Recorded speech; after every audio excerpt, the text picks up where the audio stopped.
Sejam todos bem-vindos a mais uma aula de Física. Eu sou a professora Andreia e o tema da nossa aula de hoje é ondas sonoras. Essas são as aulas de 14 a 17 do Regime Especial de Aulas Não Presenciais e a quarta quinzena do segundo semestre. Vamos lá? Nós vamos começar então o nosso assunto com a definição do que vem a ser ondas sonoras. Ondas sonoras é um tipo específico de ondas mecânicas que são audíveis para os seres vivos.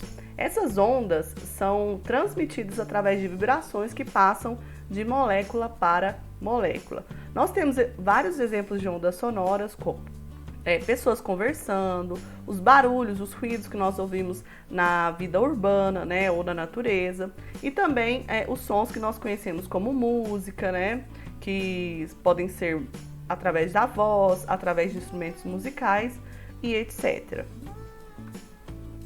As ondas sonoras, elas têm algumas propriedades.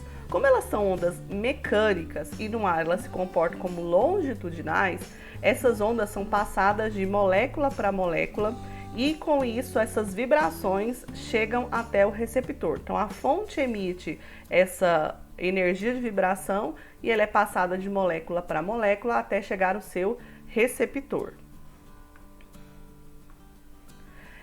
De forma que, como essa passagem da energia da onda sonora depende das moléculas que constituem aquele meio, quanto melhor organizadas são as moléculas daquele meio, quanto maior a organização, melhor ela passa de uma molécula para outra, assim como nós já conhecemos, né, o calor e a temperatura.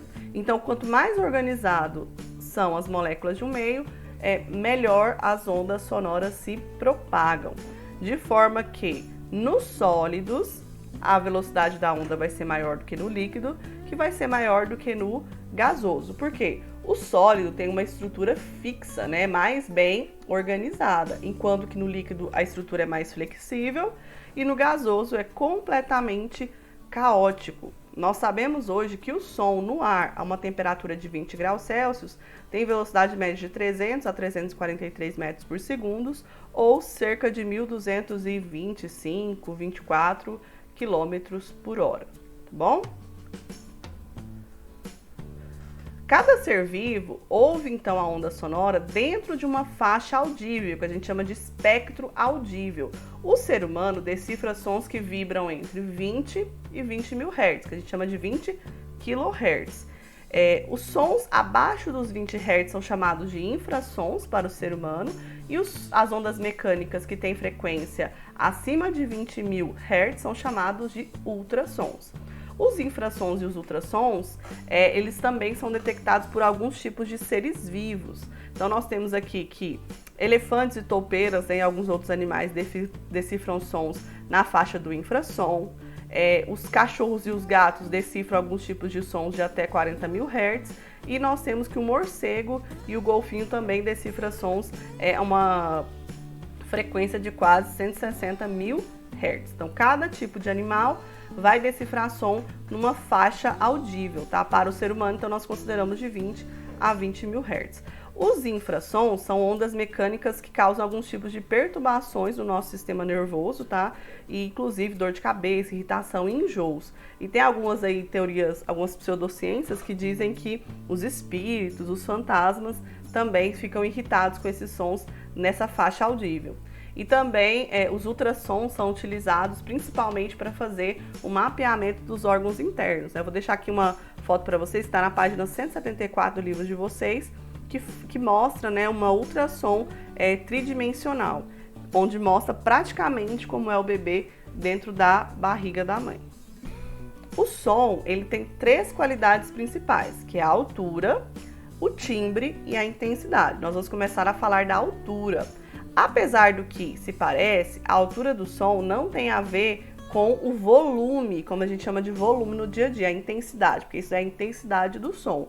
A altura fala de frequência, se os sons têm uma frequência alta ou se os sons têm uma frequência baixa. Os sons de alta frequência, nós detectamos eles como sons agudos, aqueles fininhos, né, bem estridente. Já o som grave são aquelas vozes mais encorpadas, aqueles sons mais grossos, né, mais graves. eles são chamados então de sons graves. Nós temos sons graves na ópera, né, nos tipos de vozes. Então nós temos vozes que vão desde baixo, né, que é a voz grave, são 3 vozes graves, né, que é baixo, barítono e tenor.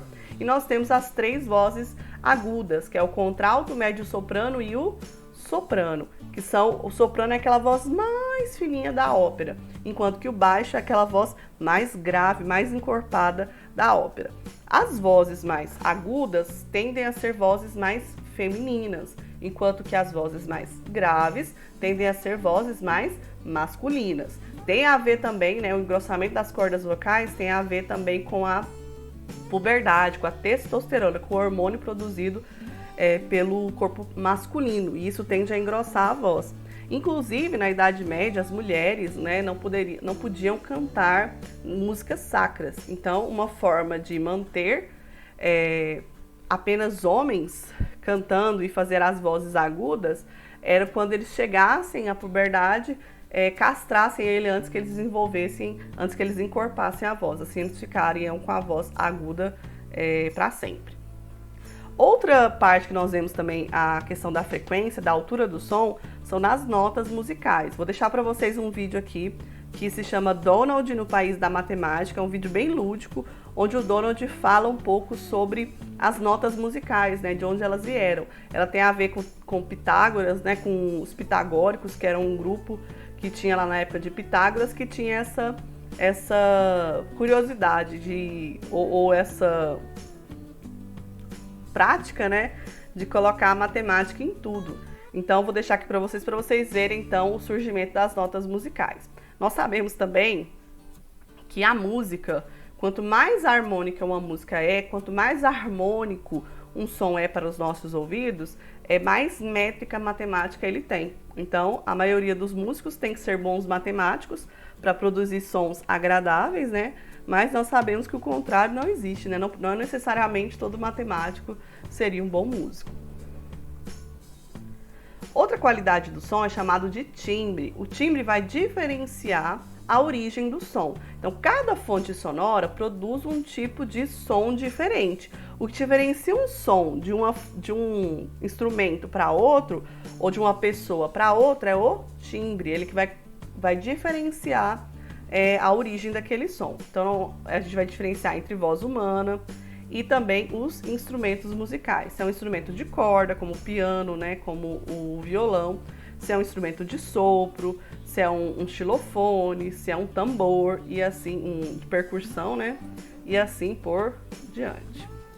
E o último aqui, vocês viram que até agora não tivemos nenhuma fórmula, né, então elas vêm agora, prepare-se.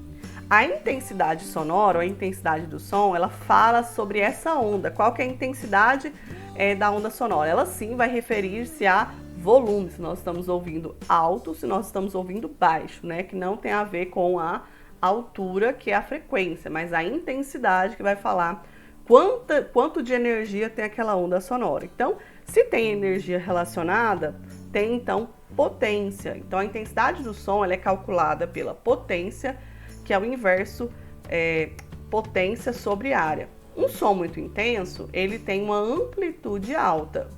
Um som pouco intenso, um som com volume mais baixo, tem amplitude baixa. Então, esse aqui é um som menos energético, esse aqui é um som muito mais energético. Quando a gente grita, a gente põe muito mais energia na nossa voz, tá? De forma que a fórmula para calcular a intensidade do som é potência da fonte sonora dividido pela área de propagação daquele som, tá? O que é I? I é a intensidade do som, dada em watts por metro quadrado.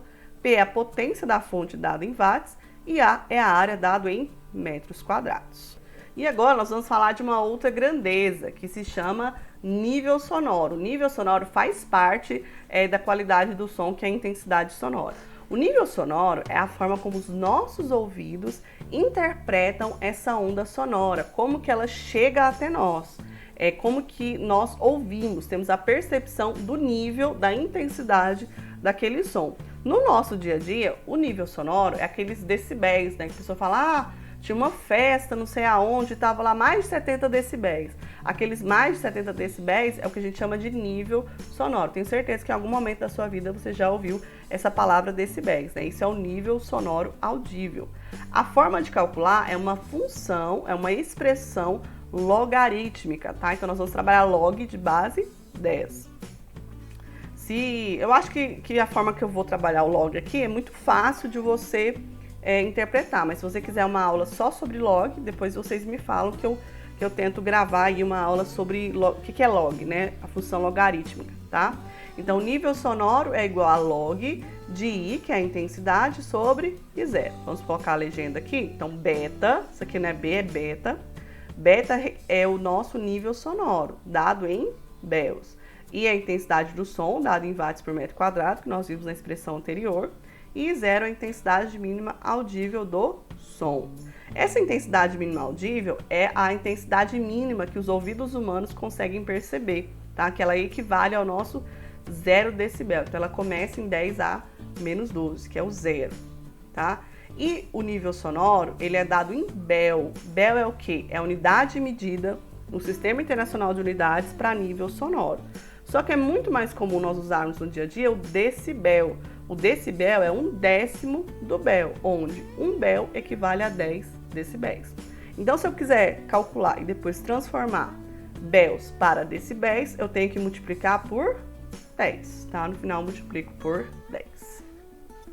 Então, como que funciona a nossa audição? Eu coloquei aqui para vocês duas ilustrações para mostrar como que funciona a nossa audição. Então, as ondas sonoras, elas viajam pelo meio. Então, lembra, ela precisa de um meio material para se propagar. Esse meio pode ser o ar, pode ser os sólidos, né? Então, ela consegue passar pela parede, ela consegue passar por uma janela. A onda sonora, então, ela precisa de um meio material. O que é um meio material? É um meio que tem moléculas. Por quê? Essas ondas sonoras são vibrações que passam, uma vibração passa para outra molécula, que passa para outra molécula, até chegar no seu receptor. E aí, quando ela chega no receptor, como que ela é decodificada pelo ser vivo? Então, ó, ela chega, o formato da nossa orelha, ele é específico para captar essas ondas sonoras. Essas ondas sonoras, então, são captadas pela orelha. Depois, nós temos que, vou mostrar para vocês, uma membrana, né, do nosso ouvido. Já viu quando você vai colocar o cotonete lá, que chega dói, que tem aquela dorzinha assim, lá no fundo, que você afundou demais o cotonete? Aquilo lá é a nossa membrana auditiva. A membrana, ela é muito sensível, então a forma que o som vibra, aquela vibração faz a nossa membrana vibrar. A membrana vibrando, vibra também o ossinho, que ele é solto, né, que ele tem um eixo solto, chamado martelo. O martelo bate na bigorna e a bigorna mexe com o estribo. Aí o estribo vai fazer o quê? Vai passar aquela vibração para essa concha aqui, ó, em forma de caracol, que é chamada de cóclea. E essa fonte, então, vai transformar toda essa vibração em impulsos elétricos, tá? Em sinais elétricos, transforma em corrente elétrica para o nosso cérebro decodificar. Depois ela vai para o nosso cérebro, onde elas passam para o nosso nervo auditivo. Então tem um nervo aqui receptor, tá vendo? Bem no final da cóclea, que capta então essa vibração em forma de sinais elétricos transformados aqui, e ele leva então para o nosso cérebro. Lá no nosso cérebro nós temos então os sinais elétricos que são decodificados pelos nossos neurônios, e por cima o nosso córtex, né, que é nosso cérebro, nosso processador central, faz então essa informação, informa para nós que som é aquele que está sendo emitido. O computador mais rápido que existe, então, é o cérebro humano, né? Aqui eu coloquei para vocês, é uma ilustração que está na página 173 do livro de vocês, tá? Dá uma folheada lá. E tem esse desenho aí da orelha humana, tá? Dá uma lida lá no capítulo, que é bem interessante de vocês estudarem. Tá vendo a membrana que eu falei? Ela tá bem aqui. Aqui nós temos o martelo, que tem um formato de martelinho mesmo. A bigorna, que é onde ele bate, e essa bigorna faz movimentar o estribo. O estribo, então, passa aqui, ó, para a cóclea, e na cóclea ela vai fazer a decodificação dos tipos de sons. Vou deixar para vocês no cards alguns vídeos, né, para vocês assistirem, que fala mais, que ilustra para vocês de uma forma como que funciona a interpretação do som no nosso aparelho auditivo. A poluição sonora, ou seja, o excesso de ruídos, eles podem trazer alguns malefícios para a nossa saúde. Eu vou falar um pouquinho sobre elas. A Universidade Federal de Minas Gerais, que é nesse link que está aqui embaixo, fez um artigo falando de uma pesquisa feita nos Estados Unidos com alguns jovens que eles foram expostos a ruídos de 71 decibéis, de até 71 decibéis. E algumas partes do tempo foram aumentados, foram feitos pulsos de 85 decibéis. E eles viram que esses jovens expostos a esses ruídos tiveram 25% no aumento do colesterol e também o 68% no hormônio do cortisol. Quem não sabe, o hormônio do cortisol é o hormônio que te faz acordar cedo, que é chamado do hormônio do estresse. Ele é benéfico quanto ele é controlado. Porém, se você fica o tempo todo com esse hormônio estimulado, ele pode trazer pressão alta, pode acarretar no infarto, derrames e etc. A Organização Mundial de Saúde diz que a partir de 55 decibéis já é possível que então a gente comece a ter problemas de saúde. Então muitos países têm repensado a poluição sonora porque ela traz vários, como eu falei para vocês, vários problemas de saúde, E ela pode prejudicar atividades psicológicas, saúde mental. Ela pode prejudicar também a nossa saúde física, como eu falei para vocês, o caso do aumento do colesterol, da arritmia cardíaca. Outros problemas também relacionados à exposição constante a ruídos, ela está no próprio sistema auditivo que nós temos. E aqui eu deixei para vocês então uma tabela, que está aqui embaixo, a fonte dela, que quanto tempo que você pode ficar exposto sem que haja, dano para o seu sistema auditivo, ou seja, se você ficar exposto a mais do que a quantidade de horas permitidas aqui, você pode causar problemas como a surdez, tá? Ao longo do tempo você pode ficar surdo, pode causar zumbidos no seu sistema auditivo, Temos então o estímulo de um neurônio, como que é feito essa passagem de corrente elétrica dentro de um neurônio. E aqui nós temos como que é estimulado, então. Esse aparelho aqui do nosso ouvido, ele é muito frágil. Então você pode causar danos no seu sistema auditivo e uma atividade cerebral constante no aumento do cortisol pode levar a problemas tanto psicológicos, mentais, quanto físicos. Então nós temos que nos preocupar bastante com a exposição aos ruídos.